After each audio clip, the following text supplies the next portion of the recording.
Hola a todos y todas quienes se van sumando. Vamos a esperar un par de minutos mientras se conectan más personas, así que vamos a partir a las 10:05 en punto, ¿ya?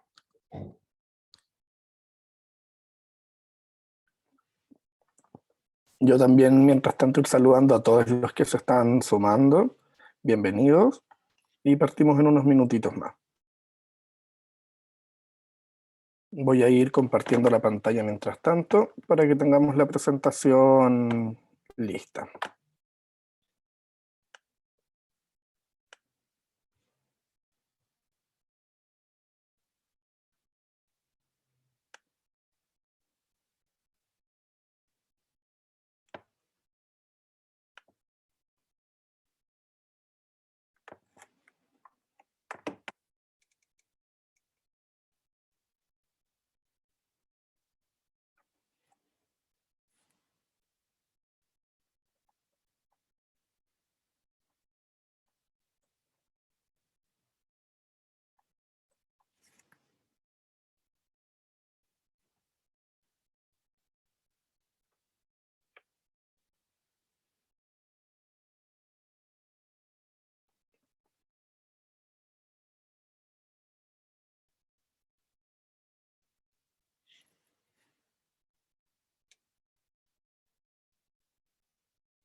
Hola a todos y todas, muchas gracias por conectarse este día miércoles. Vamos a partir entonces con este webinar de lo que sí o sí deberíamos saber de VIH. Yo soy Cata Bandera, soy desde Fundación Iguales y desde acá entonces primero agradecerles esta asistencia y también comentarles que esta jornada dura 1 hora, así que la idea es poder aprender todo sobre VIH y también si tienen alguna duda o consulta, algo que quieran saber o indagar un poquito más, les pido que escriban sus preguntas en preguntas y respuestas que aparece acá en Zoom y ahí lo estaremos viendo al finalizar ya casi la jornada, ¿ya? Así que ahora voy a darle el pase a Lucas, que es nuestro exponente el día de hoy. Buenos días, mi nombre es Lucas Ursic, soy médico y hoy día vamos a conversar un poco sobre las cosas básicas que sí o sí tenemos que saber de VIH. Lo primero, algunas definiciones que no podemos olvidar. ¿Qué es VIH? VIH es una sigla que significa virus de inmunodeficiencia humana y recibe este nombre porque al entrar al organismo infecta las células del sistema inmunitario, específicamente los linfocitos CD4. ¿Qué es el SIDA? También es una sigla y significa síndrome de inmunodeficiencia adquirida. A esto se llega en etapas avanzadas de la infección por VIH, donde el sistema inmunitario se vuelve incapaz de defender a nuestro cuerpo. Y en ese momento, cuando nuestro cuerpo ya baja mucho sus defensas, empiezan a atacar ciertas enfermedades que se les llama oportunistas o incluso algunos tipos de cáncer específicos relacionados con VIH. Es sumamente importante entender y dejar muy claro que no todas las personas que viven con VIH alcanzan la etapa SIDA. Esto es algo que ha ido cambiando a lo largo de los años gracias a las mejoras que han tenido los tratamientos antirretrovirales, ya a lo largo de la historia y en todo el mundo. Para ir entendiendo un poco cómo partió esto y revisar algo de historia relacionado, tenemos que recordar que el VIH partió en la década de los 80, en 1981 fue el primer caso reportado. Recién 2 años después, en 1983, se logra identificar el virus. En 1984 se reporta el primer caso en Chile. En ese momento se reportaban los casos por los tipos de enfermedades oportunistas que presentaban las pacientes, ¿ya? Recién en 1985 se crean las primeras pruebas de detección para el virus, ya a través de la sangre. También, cercanos a esos años, de hecho en el mismo año, empieza a haber un poco más de conciencia, ya que ciertas personas, no sé, que son personas públicas, como por ejemplo la muerte de Rock Hudson en 1985, o la visita de Diana de Gales a sanatorios de personas con SIDA en 1987, empiezan a crear de a poco un poco más de conciencia y que esto se toque más en los medios de comunicación. En 1987 también se crea o se empieza a utilizar el primer medicamento para VIH, para SIDA. En ese momento era una monoterapia, que eso quiere decir que se utilizaba un solo medicamento, no tenía la mejor de las efectividades, podía tener muchas reacciones adversas, pero aún así marca un precedente en ese año. En 1991 muere Freddie Mercury a consecuencia del SIDA, lo que también ayuda a ir generando un poco más de conciencia a nivel mundial. Un par de años después, en 1994, se crea ONU-SIDA, que el objetivo es tener como un trabajo a nivel mundial para poder ir generando prevención y erradicar esta epidemia. En 1995 se empiezan a utilizar las primeras triterapias, ¿ya? Donde ya no era un solo medicamento que se utilizaba, sino que eran mezcla de 3 medicamentos diferentes con distintas vías de acción, lo que ayudó a mejorar mucho la sobrevida de las personas con VIH y que hoy en día es la razón por la que no todas las personas con VIH llegan a etapa SIDA. En 1998 llegan las primeras terapias, las primeras triterapias a nuestro país, a Chile. Unos años después, en 2001, ya se legisla la ley 19.776 de VIH-Sida, donde se establecen ciertos parámetros para evitar discriminación, tratar de que no haya estigma, y la vamos a revisar en algunos puntos al final de la presentación. En 2002 sale el primer personaje en una telenovela en televisión chilena abierta que tenía VIH. Ya fue interpretado por Néstor Cantillana en la telenovela El Circo de las Montini, lo que también empieza a hacer que esto llegue a los hogares de mejor manera. En 2005 se incluye al VIH en las guías AUGES, que posteriormente pasaron a ser GES o Garantías Explícitas en Salud, donde se asegura el tratamiento de manera gratuita para las personas que están en FONASA y con un pequeño copago para las personas que se encuentran en ISAPRE, en el sistema privado de salud en Chile. En 2010 hay grandes mejoras en las triterapias, donde ya empiezan a haber tratamientos en una sola tableta, los 3 medicamentos mezclados ahí. Anteriormente, si bien ya existían triterapias, eran muchos comprimidos, muchas pastillas que las personas que tenían que utilizar para lograr llevar su tratamiento adelante. En el 2011, la CDC, que da la primera guía para tratamientos con PrEPs, ¿ya? Que es un tratamiento para evitar la transmisión del VIH, que lo vamos a comentar también un poco más adelante. En 2012 se marca un precedente en el llamado paciente de Berlín, donde se logra eliminar el virus en esa persona. Esto no significa que haya una cura, ya quiere decir que lo lograron en un caso, pero que no ha podido ser repetido en una muestra grande de la población. En 2013, ONU-SIDA publica la estrategia 90-90-90, que es para que fija como meta tratar de controlar la epidemia por VIH antes del 2030, y son algunas metas que se tenían que estar logrando al 2020. También las vamos a comentar más adelante. Y en el 2016 al 2018 se publican los estudios Partner 1 y Partner 2, que son los que dan pie para que se empiece a hablar del indetectable intransmisible, ¿ya? Que también lo vamos a comentar en unas láminas posteriormente. Para ir entendiendo cómo es la realidad local de VIH en nuestro país, al 2020 ONU-SIDA estimaba que habían 77.000 personas con el virus en nuestro país, de las cuales 14.000 eran mujeres y 63.000 eran hombres.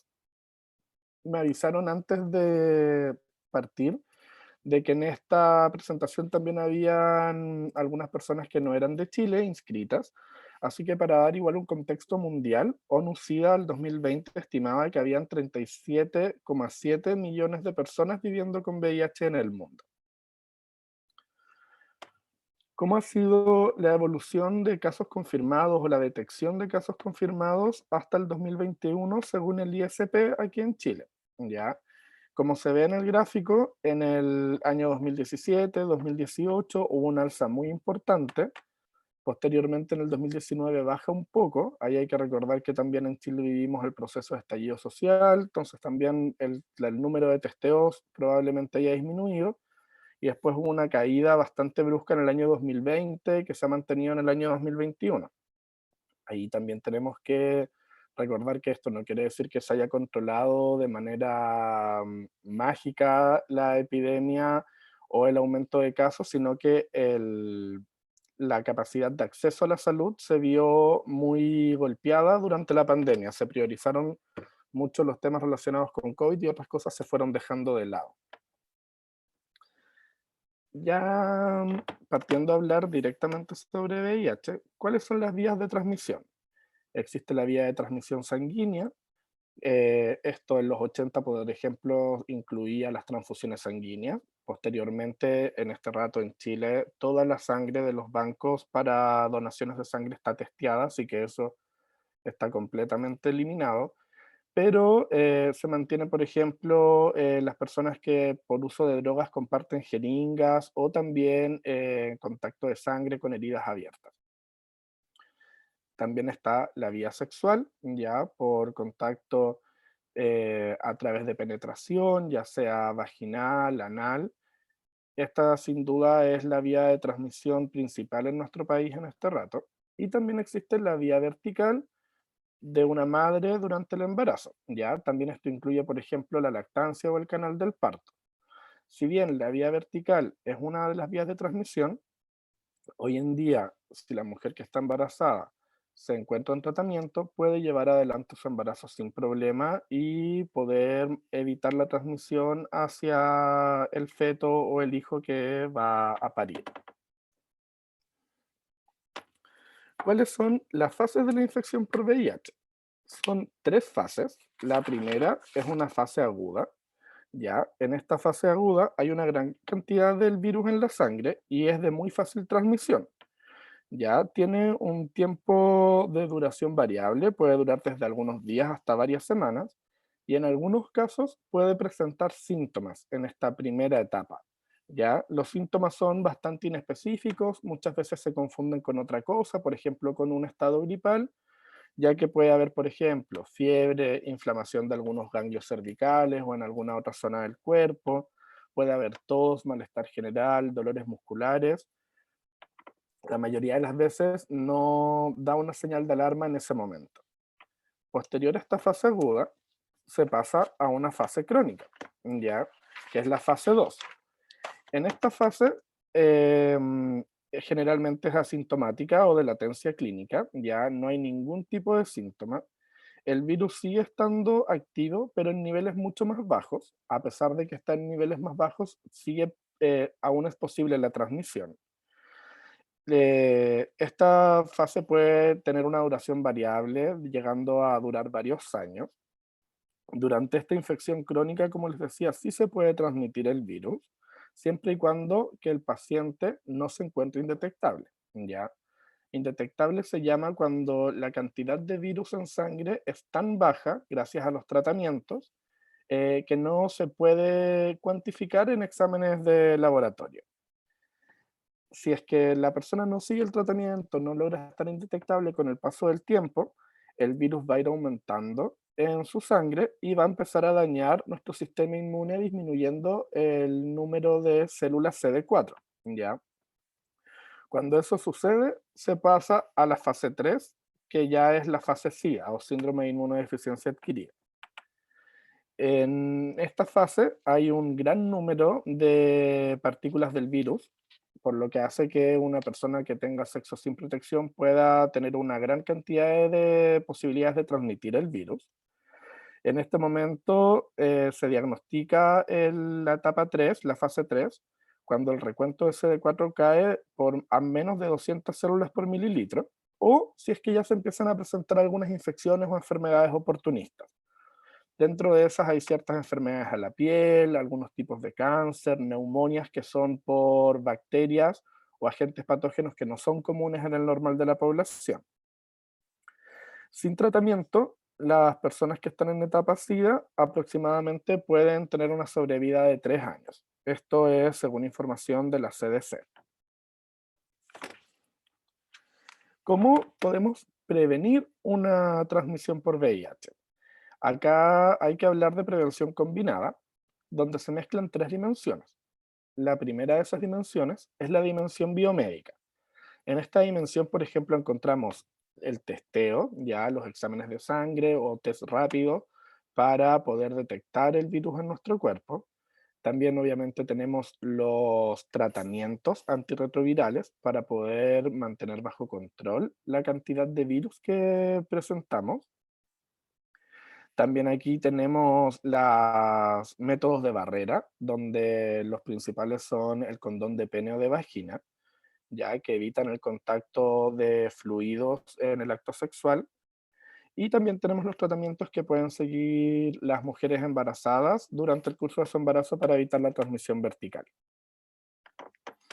También dentro de la dimensión biomédica tenemos que recordar el uso de los PrEPs, que es este medicamento que se utiliza para evitar la transmisión de VIH, que tenemos unas láminas especiales para ese tema un poco más adelante. Tenemos después la dimensión conductual. En la dimensión conductual tiene un rol fundamental crear la percepción de riesgo de la gente hacia el VIH o también sobre otras infecciones de transmisión sexual. Aquí, por ejemplo, tenemos las campañas masivas a través de medios de comunicación o redes sociales. Aquí también se incluyen las consejerías que se tienen que realizar si es que una persona marca positivo o también previo a realizarse el examen. Y les quiero mostrar después algunas campañas que han existido en Chile con respecto a esta dimensión conductual. Y por otro lado, tenemos la dimensión estructural. Esta es una dimensión mucho más macro, donde se incluye, por ejemplo, creación de políticas públicas, marcos legales, para que vayan regulando todo lo que tenga que ver con VIH. Acá les quiero mostrar un poco entre algunas campañas y también cómo se han referido los medios de comunicación masivos al VIH a lo largo del tiempo. Por ejemplo, en 1984, cuando fueron los primeros casos registrados, La Tercera, uno de los diarios de mayor circulación del país, se refería al tema como murió paciente del cáncer gay chileno, ¿ya? Con una pésima utilización del lenguaje, había mucha ignorancia en esa década, y esto en el tiempo ha ido afortunadamente evolucionando. En 1991 está la primera campaña que se realiza para tratar de prevenir, donde tampoco se dice mucho, se muestran diferentes personas de distintos tipos, solamente diciendo afectados por el SIDA, ya tratando de transmitir la idea de que a todos nos podría llegar a pasar. En 1994, también en la misma línea de comunicación, se menciona el grupo de riesgo del SIDA en Chile lo integramos 13.348.401 personas, que era la población total en Chile en ese momento. Aquí también podemos ver que incluso hasta el 2009 en las campañas de gobierno no se hablaba de VIH y solamente se trataba el término, las campañas con la palabra SIDA, ¿ya? Generando igual un estigma a nivel social. Recién en 2017 cambia un poco la utilización de las siglas y se empieza a mencionar VIH, ya también ahí siempre enfocado al uso del condón y al tratar de realizarse el examen, mencionando que si lo ignoramos se hace más fuerte. En 2009 ya se quita la palabra SIDA de las campañas y se enfoca en el testeo, ya es positivo saber. Esta es la última campaña que yo pude encontrar que se ha realizado a nivel público al menos, y se las voy a mostrar, ya es un video. Conversemos sobre el VIH-Sida. Saber siempre es positivo.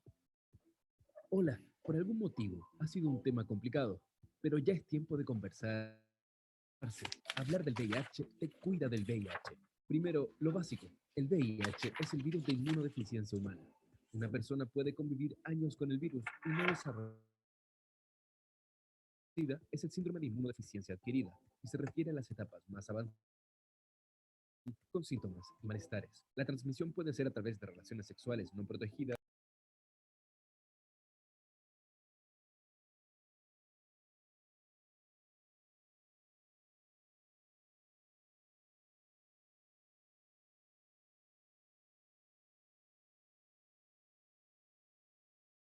Lucas, se dejó de escuchar el video. Deben Oh, consultar lo voy a la retroceder un transmisión poco. humana. Había silenciado mi micrófono y parece que afectó el audio del video también. Vamos a partirlo de nuevo desde ahí. Persona puede convivir años con el virus y no desarrollar síntomas, mientras que el SIDA es el síndrome de inmunodeficiencia adquirida y se refiere a las etapas más avanzadas de la infección con síntomas y malestares.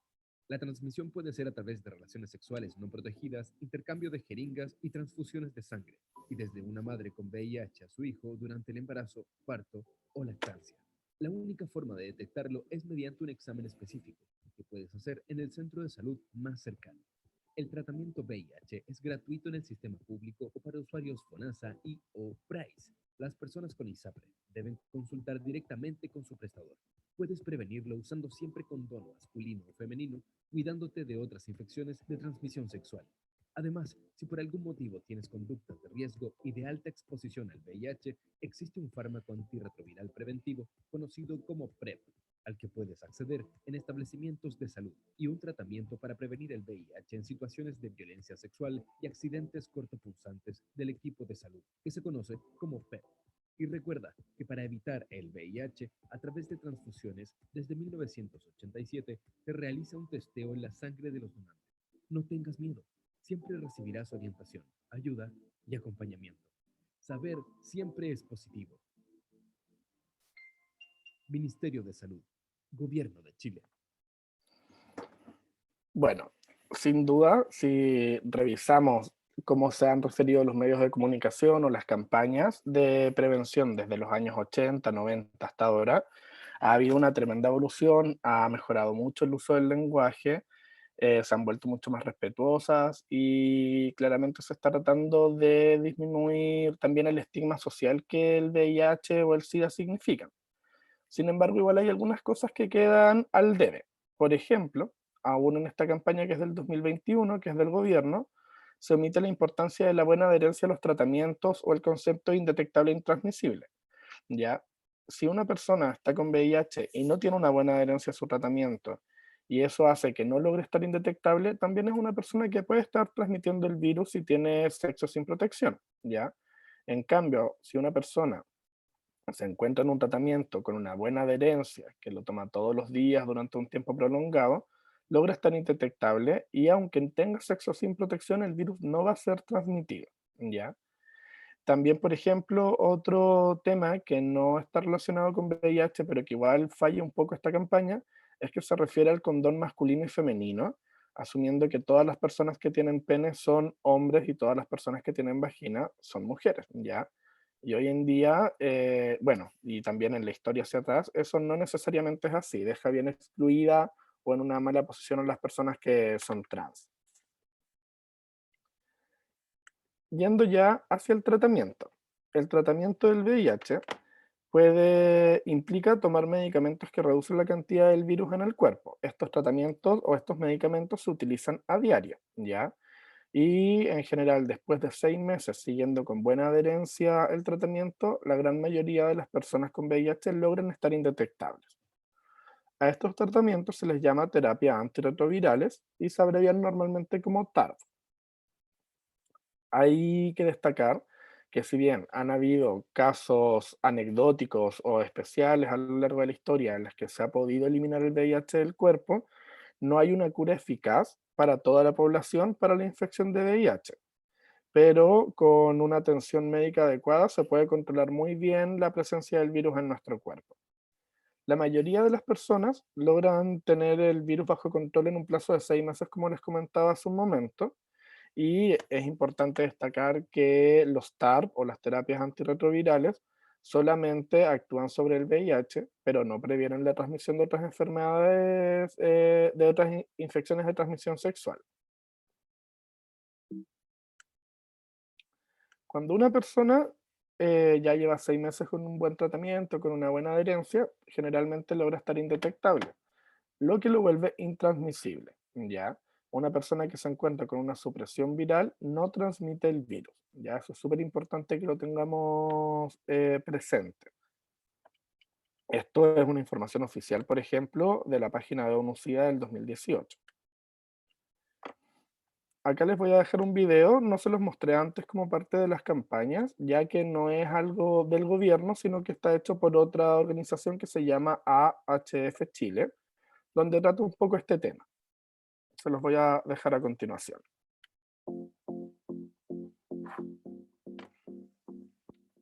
Partamos por lo más importante. ¿Qué significa la carga viral? La carga viral es un indicador que mide la cantidad de copias del virus que hay en la sangre, es decir, qué tan transmisible es el virus. Y ahora que sabemos qué es la carga viral, ¿qué es estar indetectable? Estar indetectable significa que la cantidad de virus que está en la sangre es tan poca que los análisis no lo detectan. Para lograr esto, es importante que no interrumpas ni suspendas tu tratamiento. Si una persona que vive con VIH está en tratamiento y mantiene su carga viral indetectable durante al menos 6 meses, está confirmado que no transmitirá VIH por vía sexual. Es importante recordar que esto no aplica a la transmisión por sangre y leche materna. Si las personas positivas toman sus medicamentos antirretrovirales todos los días y mantienen su carga viral indetectable, evitarán complicaciones para su sistema inmunológico. Y no hay posibilidad de transmisión, cero. Podrás vivir con el virus con una calidad de vida óptima y con una vida sexual plena. Múltiples entidades científicas internacionales, incluyendo la OMS, respaldan la iniciativa Indetectable es intransmisible. Es importante recordar que indetectable es intransmisible. Solo aplica al VIH y no a otras infecciones de transmisión sexual como la sífilis o la gonorrea. Es clave que estés monitoreando y controlando tu carga viral al menos cada 6 meses para garantizar que el virus se mantenga indetectable. En situaciones especiales, el equipo de salud puede considerar un seguimiento con mayor frecuencia. Sostener el tratamiento de manera adecuada, siguiendo las indicaciones, no saltando ninguna dosis y respetando el horario de la ingesta de la medicación, será la mejor manera de lograr y mantener una carga viral indetectable. Mantén la promesa. Mantén la promesa. Alcancemos Alcancemos las metas 90-90-90. Bueno, acá igual se explicaba lo mismo que yo ya les estaba diciendo hace unos minutos, ¿Y en qué se sustenta esta consigna de indetectables e intransmisibles? Ya en 2016 y posteriormente en 2018 se realizan dos estudios que se llaman Partner 1 y Partner 2, por si lo quieren buscar y leer un poco más acerca del tema. En estos estudios se tomó una muestra grande de personas o de parejas que eran serodiscordantes. Eso quiere decir que una de las personas de la pareja era VIH positivo en estado indetectable y otra de las personas de esa pareja era VIH negativo. Se hizo un seguimiento a lo largo del tiempo a estos grandes grupos de personas y se descubrió de que en ambos estudios había un riesgo cero de transmisión, ¿ya? Uno de estos estudios se realizó con un mix de parejas de distintas orientaciones sexuales, tanto heterosexuales, bisexuales como homosexuales, y en la segunda etapa de este estudio fueron solamente parejas homosexuales, ¿ya? Pero en ambos estuvo el mismo resultado, cero riesgo de transmisión, siempre y cuando la persona VIH positivo estuviera indetectable. Yendo a otro de las formas de prevenir la transmisión del VIH, vamos a hablar un poco sobre los PrEPs. ¿Qué es el PrEP o qué quiere decir? Es una sigla en inglés y quiere decir profilaxis preexposición. En este tipo de prevención o en este tipo de tratamiento se utilizan medicamentos antirretrovirales, ya el más conocido o la marca más conocida se llama Truvada, y se utiliza para la prevención de infección por VIH en personas no infectadas, ¿ya? En el caso de una persona no infectada por VIH, tiene que hacer uso diario de este medicamento y al estarlo utilizando disminuye en un 99% la posibilidad de transmisión del virus, ¿ya? A pesar de tener conductas de riesgo. Y en el caso de drogas inyectables tiene una efectividad del 74%, un poco más baja, ya que la exposición es mucho más alta y directa. En Chile, ¿cómo se puede conseguir el PrEP? Ya, el PrEP puede estar disponible para las personas que consideren que tienen conductas de riesgo, ya, o también en personas que tengan una relación cero discordante donde la otra persona, VIH positivo, no esté indetectable, ya. Si es que ustedes se atienden a través del sistema de ISAPRES, tienen que consultar directamente con un infectólogo o infectóloga que les va a pedir una serie de exámenes de sangre, les va a pedir exámenes de detección de VIH para ver que ya no haya habido una transmisión y les va a indicar su tratamiento para que lo puedan adquirir por medio de farmacias. Y a través de la red pública se puede obtener de manera gratuita en algunos lugares, ¿ya? Este programa en salud pública de PrEP es un programa piloto previo a la pandemia, ¿ya? Si no me equivoco, en el año 2019. Y cuando llegó la pandemia, el programa piloto siguió funcionando, pero no se siguió ampliando, así que en este rato no está disponible en todo el país. Por ejemplo, en regiones solamente está disponible en Antofagasta, en Puerto Montt y en Temuco, y en la región metropolitana en todos los centros médicos u hospitales que aparecen ahí. La forma de llegar es ir directamente a estos centros médicos, a la sección de infectología o una CES, a solicitar este tipo de tratamiento y ahí les van a informar cómo tienen que seguir ese proceso. Cuando hablábamos en la línea de tiempo, les mencionaba que ONU-SIDA ha puesto ciertas metas para tratar de erradicar esta epidemia en el año 2030. Estas metas, lo ideal era que fueran cumplidas antes del año 2020 y consistían en tres metas principales. Que el 90% de las personas que tuvieran VIH supieran de su diagnóstico, que de ese 90% de personas que sabían su diagnóstico, el 90% pudieran acceder a un tratamiento adecuado y que de las personas que están en tratamiento, el 90% logre supresión viral o una carga viral indetectable, para que también se vuelvan intransmisibles. Estas tres son las metas que puso ONU-SIDA. Y además, ciertas organizaciones relacionadas con el tema han sumado una cuarta meta 90, que es que el 90% de las personas con VIH puedan gozar de una calidad de vida relacionada con salud. Y acá se nos complica un poco la meta, porque también tenemos que entender qué es salud o cómo se define salud oficialmente.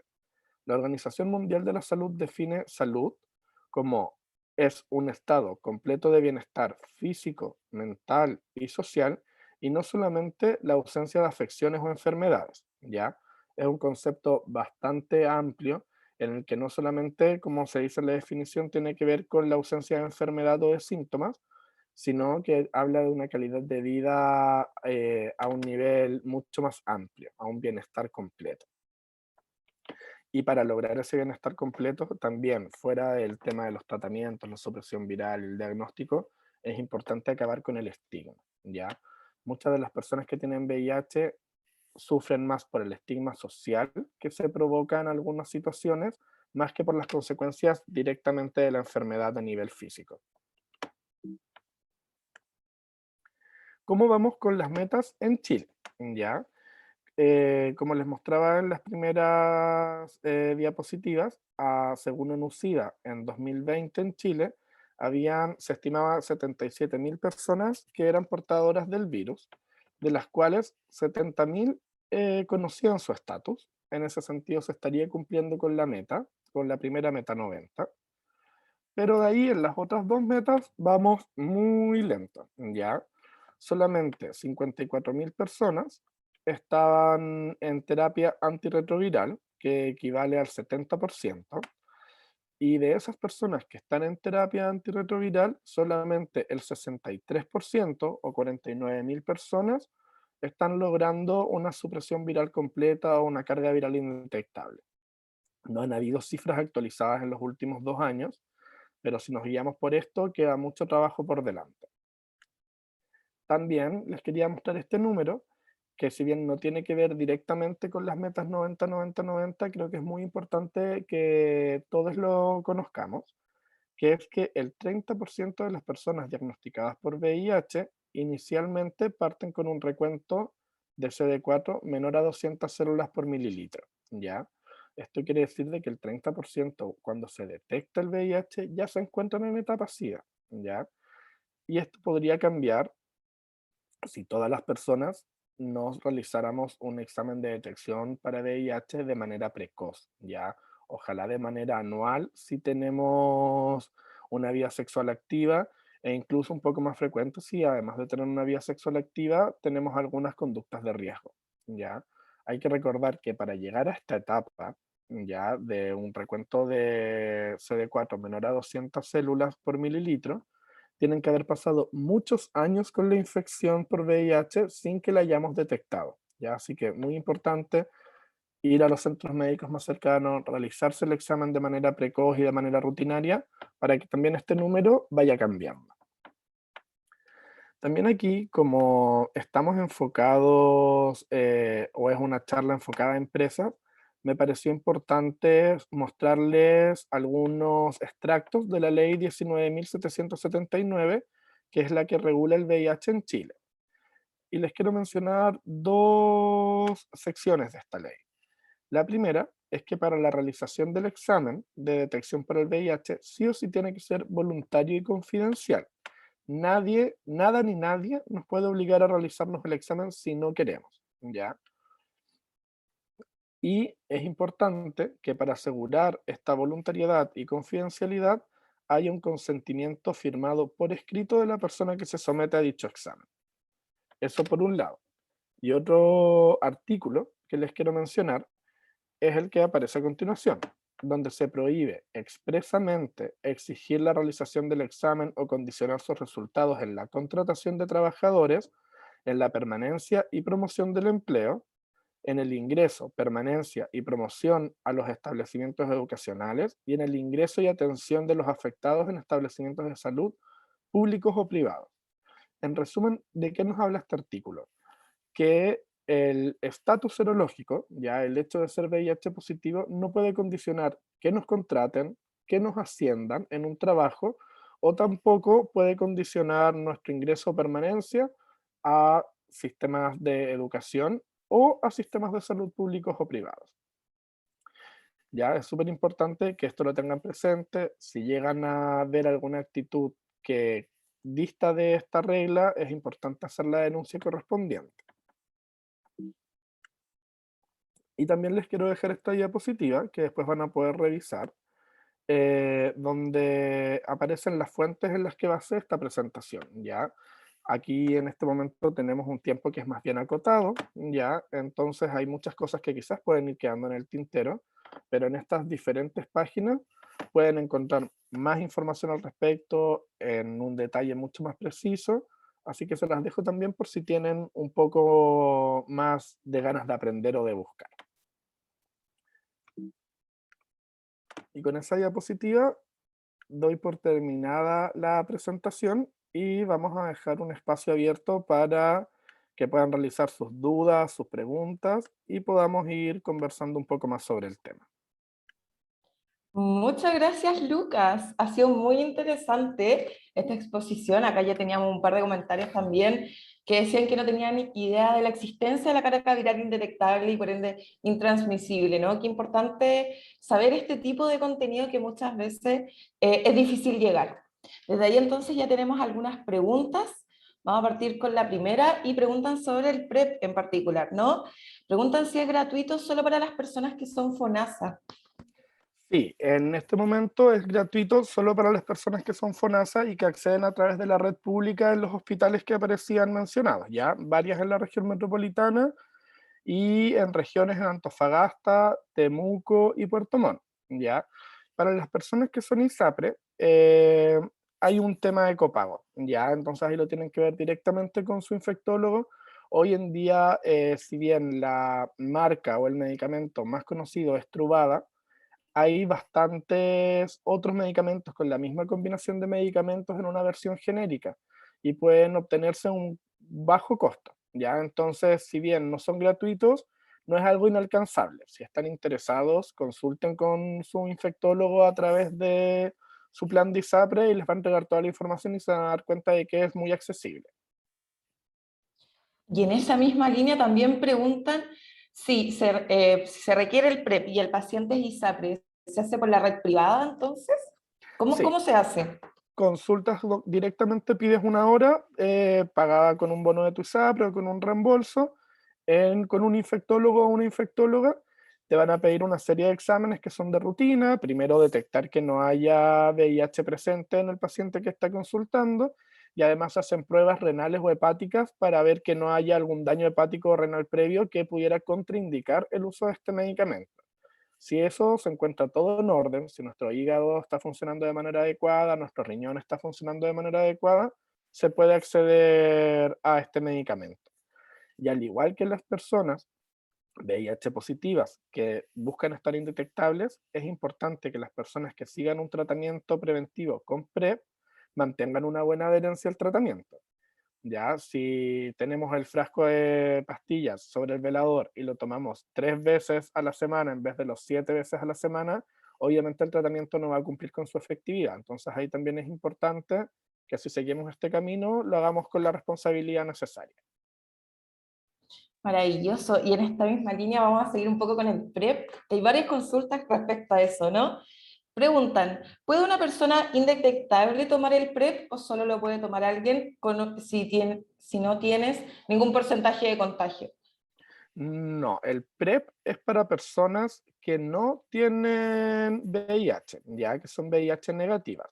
Las personas que son VIH positivas pueden ocupar incluso el mismo medicamento combinado con otro más para formar su triterapia, ¿ya? Pero el PrEP está enfocado en la prevención de la transmisión del VIH. Una vez que ya se nos transmitió el VIH y nos encontramos seropositivos o VIH positivos, lo que tenemos que seguir es el tratamiento antirretroviral, que puede ocupar estos mismos compuestos, pero ya estamos en tratamiento, no estamos previniendo. Perfecto, entonces. Oye, por acá también están haciendo una pregunta por el chat y dicen, ¿existe la posibilidad de vivir con VIH o SIDA sin tratamiento, por ejemplo, con algún hijo o en algún caso puntual? Las personas con VIH que se encuentran en la fase 2 de la infección, que es la fase crónica, se pueden mantener en esa fase durante muchos años, ¿ya? Sin tratamiento, antes de pasar a la etapa 3, que es la etapa SIDA, donde ya hay más consecuencias y enfermedades oportunistas.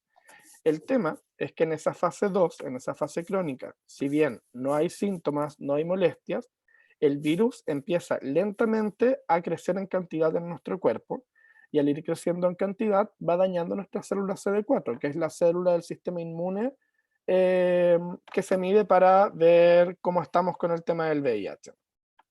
Y ese daño, si bien puede ser muy lento y no causar ningún síntoma, a un plazo un poco más largo, tarde o temprano va a dañar nuestra célula CD4 y vamos a pasar de VIH a SIDA.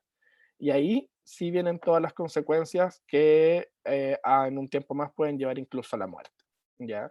Entonces, de poder, podrían vivir un periodo así, pero en ese periodo sí o sí se va a estar generando un daño que después puede terminar siendo muy difícil de controlar. No se los recomiendo, ya si es que dentro de esta charla hay alguna persona que sea VIH positivo y no esté siguiendo tratamiento, mi recomendación médica es que vayan a su centro de salud correspondiente y puedan iniciar un tratamiento lo antes posible. Es importante destacar de que así como hay un estigma hacia las personas con VIH o con SIDA, también hay un prejuicio, un estigma a cómo eran los tratamientos.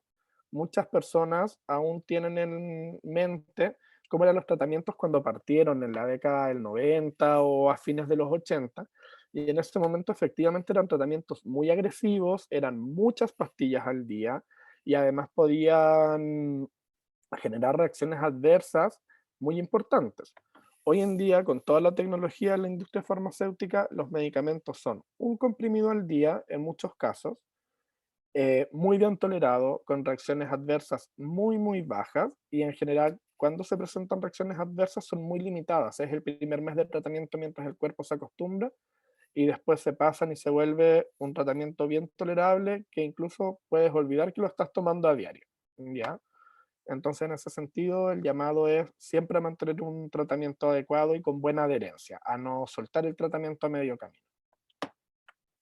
Maravilloso. Justo tenemos una mano levantada y después voy a seguir con las preguntas que están ahí, están muy buenas. Entonces, Lorena de la Riva me parece que tiene la mano levantada.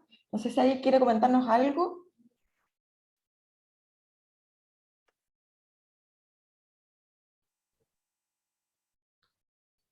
¿Aló, No, Lorena? no. Al parecer fue ahí una equivocación. Están preguntando también cuáles son las enfermedades oportunistas más comunes. Ya, las enfermedades oportunistas más comunes pueden ser muy variadas, ¿ya? Son enfermedades causadas por agentes patógenos que están a nuestro alrededor todo el tiempo, pero que en personas que no estamos en etapa SIDA y que tenemos un sistema inmune funcional, son agentes que no nos afectan. Por ejemplo, una de las más comunes pueden ser neumonias, ¿ya? No neumonias habituales como las que puede tener un adulto mayor o un niño menor de 5 años en invierno, sino que son neumonias muy agresivas, de difícil tratamiento, de difícil detección. Por ejemplo, una de las bacterias más comunes como infección oportunista se llama Pneumocystis carini, ¿ya? Que puede causar este tipo de neumonias atípicas, ¿ya? U oportunistas. Hay algunos cánceres específicos, por ejemplo, hay un tipo de cáncer que se llama linfoma Burkitt, ya que es un cáncer clásico en personas en etapa SIDA, ya que también puede recibir tratamiento y puede haber una sobrevida en ese sentido, pero también es algo específico que le puede suceder a una persona que se encuentra en esa fase. Y también hay algunas otras enfermedades que se pueden manifestar como manchas en la piel, que quizás también es una de las más comunes, que se llaman sarcomas, sarcoma de Kaposi, ¿ya? Que se puede manifestar como manchas en diferentes zonas del cuerpo, tipo color té con leche, ¿ya? Que se pueden ir multiplicando, aumentando de volumen y volviéndose bastante dolorosas con el paso del tiempo. Maravilloso, muchas gracias. Muchas enfermedades también, ¿no? ¿Cómo prevenir? Y acá Sí, también nos... también, por ejemplo, se me podía quedar en el tintero otra enfermedad oportunista que puede dañar nuestra vista, ya que puede dejar ciega a algunas personas, que está causada por otro virus que infecta de manera oportunista a las personas en etapa SIDA, que se llama citomegalovirus, ya que puede afectar nuestro globo ocular o incluso también puede provocar cuadros de infección a nuestro sistema nervioso, ya tipo meningitis. Mira, qué importante, ¿no? Entonces la prevención. Y respecto a la prevención también preguntan si el contagio, la transmisión, ¿se puede producir con la penetración o solo con la eyaculación? No, no es necesario que haya eyaculación para que haya transmisión, ¿ya? Puede haber una penetración siempre sin condón, ya, sin barrera, y aunque no haya una eyaculación, también puede haber una transmisión del virus del VIH. Súper importante, ¿no? También preguntan, en caso de agresión sexual, que a veces ocurre, ¿no? ¿Cómo se puede acceder al PEP?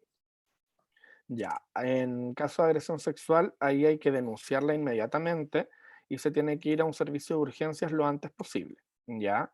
Para que el PEP sea efectivo, es similar al PrEP, solo que no se utiliza a diario para prevenir la infección, sino que se utiliza posterior al contacto, en este caso de la pregunta por una agresión sexual, o por ejemplo en personas que son funcionarias del área de la salud a través de un contacto con una herida cortopunzante, por ejemplo un accidente cortopunzante.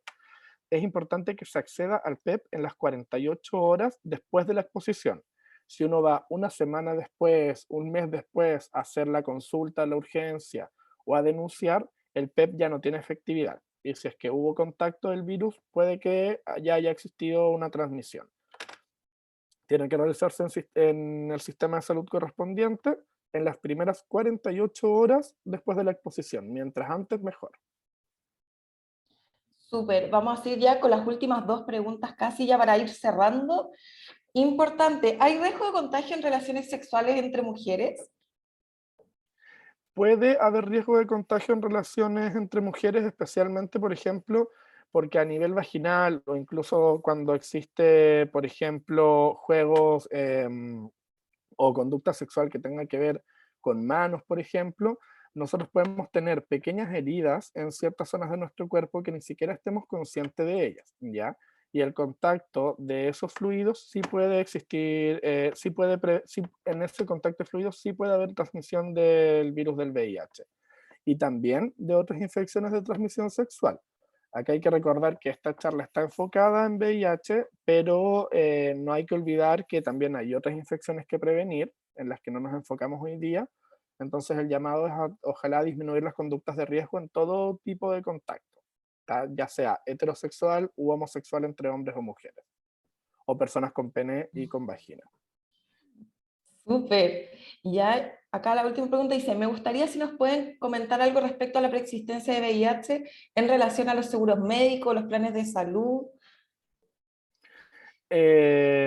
Mira, no tengo información detallada al respecto. Ya, en general, la regla es que no te pueden discriminar para un plan de ISAPRE o un sistema de salud por ser portador de VIH, ¿ya? Hoy en día el VIH está en GES, ¿ya? Que quiere decir Garantías Explícitas de Salud, y quiere decir que si bien tú puedes estar en un ISAPRE, el grueso de tu tratamiento, del costo del tratamiento, está puesto por el Estado, ¿ya? Las patologías GES en ISAPRE están financiadas por el Estado, no por la ISAPRE directamente. Entonces, en ese sentido, no te podrían discriminar, ¿ya? En un seguro de salud, desconozco, ¿ya? Porque ahí sí hay que declarar ciertas preexistencias y según eso, ellos te hacen la evaluación para el seguro, ¿ya? Ahí no estoy 100% seguro de la respuesta en ese caso en particular. Súper, sí, también invitarles también a que cada una de ustedes vaya y pregunte, ¿no? Es importante que todas las personas finalmente nos informemos respecto a los seguros, también todos los seguros de salud son distintos y desde ahí entonces las condiciones pueden cambiar. Voy a hacer ahora sí la última pregunta que dice que creo que siempre es importante recordar este tipo de cosas, ¿no? Preguntan, ¿es hereditaria la enfermedad o es solo por contagio o transmisión sexual? No, hay que recordar que tenemos tres vías de transmisión. La transmisión sanguínea, ya, que ahí podían ser en la década de los 80 que tuviéramos un accidente u otro tipo de enfermedad, que necesitáramos una donación de sangre. Eso hoy en día está completamente anulado porque toda la sangre de los bancos de sangre está analizada. Bueno, pero en la transmisión sanguínea puede ser el compartir jeringas en el caso de las personas que utilizan drogas de ese tipo. La transmisión sexual, que es la principal en nuestro país, y la transmisión vertical. Eso no quiere decir que sea heredable, Ya la transmisión vertical es durante el embarazo, o el canal del parto, o la lactancia. Eso no quiere decir que sea heredable, ¿ya? De hecho, si la mujer que está embarazada tiene una carga viral indetectable durante el embarazo, pues se evita la transmisión del virus a ese hijo o hija, ¿ya? Se toman ciertas precauciones. Por ejemplo, se tiene que mantener el tratamiento, se tiene que evitar un parto vaginal y se prefiere la cesárea para evitar cualquier tipo de herida en el canal del parto que pudiera poner un mayor contacto con fluidos, y también se evita la lactancia materna, ya que durante la lactancia igual se puede transmitir el virus. Entonces, en personas embarazadas con VIH se prefiere cesárea y evitar la lactancia y utilizar fórmula, ya para alimentar al hijo en los primeros meses o años de vida. Súper, muchísimas gracias. Muchas gracias, Lucas. Creo que esto ha sido muy informativo, ¿no? Ha sido mucha información también. Así que bueno, primero agradecerles a todas las personas que participaron. Muchas gracias por las preguntas, por todo el interés. Y desde ahí también ya te dejo las palabras de cierre a ti también, Lucas. No, gracias a las personas que asistieron, es súper importante que nos vayamos informando cada vez más. También les dejaba el tema de las fuentes. Si quieren buscar más información, ahí pueden encontrar información más específica, más números, una información mucho más completa. También por el tiempo ahora la tuvimos que acotar o mantener un poco más limitada. Pero feliz de poder ayudarlos en esta etapa de educación. Y recuerden el llamado a testearnos regularmente para, en caso de que tengamos la transmisión, poder detectarla de manera precoz. Si ya sabemos que nos encontramos con VIH positivo, a realizar un tratamiento adecuado y con buena adherencia, y de esa manera poder lograr estar indetectables y no estar transmitiendo el virus a otras personas. Y de esta forma poder cumplir con las metas que están propuestas, con las 90-90-90. Súper, muchísimas gracias a todos y a todas entonces. Que estén muy bien, que tengan un buen día. Cuídense mucho, nos estamos viendo. Chao, Chao. chao.